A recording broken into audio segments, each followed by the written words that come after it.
Every year, we are privileged to learn about and be inspired by creative projects around the country that are saving and sharing histories that matter to their communities, and to publicly recognize this work to inform and inspire others. Awards go to exhibits, public programs, publications, multimedia projects, and more, celebrating the many ways that history is shared and yet uplifted with 21st century audiences.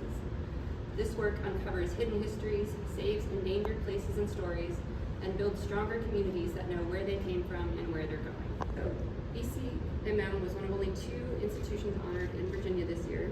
Tennessee also had 2 winners, so any way you slice it, it's a very small and special group. Your exhibit, I've Endured, Women in Old Time Music, carried off beautifully what it means to be a comprehensive, engaging, and community-focused history project in 2024. An exhibit that gathered people here in the museum to be surrounded by the artifacts of the story in the city where it started, and an exhibit that traveled to other sites in other states to share the story widely and enable other communities to add their voices.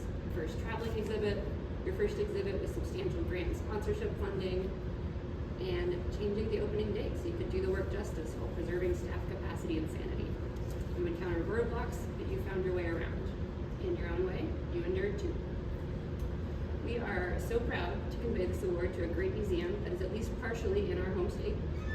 And as an East Tennessean and old-time music fan myself, I'm proud and so thrilled that this museum exists and is doing this kind of work.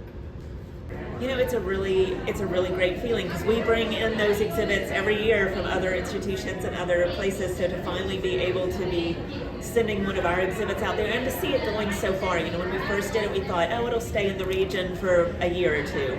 But for it to have been to Pennsylvania already, going to Baltimore, Maryland soon, we're looking at it being in at least 5 different states over the course of that time and maybe further. And just knowing that people are as excited about the content and that they're using it to tell their own regional stories of women and this music is really important to us.